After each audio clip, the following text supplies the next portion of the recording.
Startup ഇന്ത്യയിലൊക്കെ register ചെയ്യുമ്പോഴുള്ള importance അല്ലെങ്കിൽ അതിന്റെ ബെനിഫിറ്റുകൾ എന്തൊക്കെയാണ്? സ്റ്റാർട്ടപ്പ് ഇന്ത്യ രജിസ്ട്രേഷൻ ചെയ്ത് കഴിഞ്ഞാൽ എസ്പെഷ്യലി ഇന്നോവേറ്റീവ് ആയിട്ടുള്ള ഐഡിയാസ്, ഇന്നോവേറ്റീവ് ഐഡിയ ആണ് അവർ പ്രൊമോട്ട് ചെയ്യുന്നത്. ഇന്നോവേറ്റീവ് ഐഡിയ ആയിട്ടുള്ള ബിസിനസ് കൺസേണിന് രജിസ്ട്രേഷൻ ചെയ്ത് കഴിഞ്ഞാൽ സബ്സിഡീസ് ആയിട്ടും ഗവൺമെന്റ് സ്കീംസും അവൈൽ ചെയ്യാനുള്ള ഓപ്പർച്യൂണിറ്റീസ് ഉണ്ട്. ഈവൺ ഒരു ട്രേഡ് മാർക്ക് എടുക്കണം അല്ലെങ്കിൽ വേറെ കോപ്പിറൈറ്റ് ചെയ്യണം അങ്ങനെ ഉണ്ടെങ്കിൽ പോലും സ്കീമിൽ വെച്ചിട്ട് ചെയ്യാനുള്ള ഓപ്ഷൻ ഇവർ കൊടുക്കുന്നുണ്ട്. NSWS ആണ് ഈ ഒരു കൺസോളിഡേറ്റഡ് ഒരു സാധനം.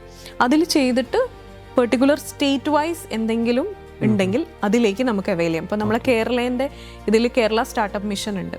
അപ്പോൾ നമ്മൾ ഫസ്റ്റ് NSWSൽ രജിസ്റ്റർ ചെയ്ത് അതിൽ നിന്ന് നമുക്ക് DPIIT രജിസ്ട്രേഷൻ കിട്ടിക്കഴിഞ്ഞാൽ, റെക്കഗ്നീഷൻ കിട്ടിക്കഴിഞ്ഞാൽ ഒരു നമ്പർ ഉണ്ടാവും. അത് വെച്ച് നമുക്ക് കേരള സ്റ്റാർട്ടപ്പ് മിഷനിലേക്ക് നമുക്ക് അപ്ലൈ ചെയ്യാം. നമുക്ക് കേൾക്കാറുണ്ട്, നമുക്ക് ചീഫ് മിനിസ്റ്ററും ഇവരും ന്യൂ ഓൺടർപ്രണേഴ്സിന്റെ ഒരു ഇത് നടത്തുന്ന ഫെയർ നടത്തുന്നതും ഒക്കെ.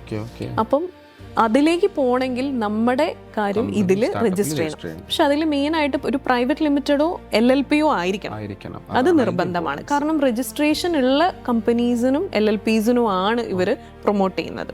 അല്ല, നോർമൽ ആയിട്ടുള്ള ഒരു രജിസ്ട്രേഷൻ അല്ലാത്ത ആൾക്ക് നമുക്ക് പോകാൻ അതിൽ പറ്റില്ല.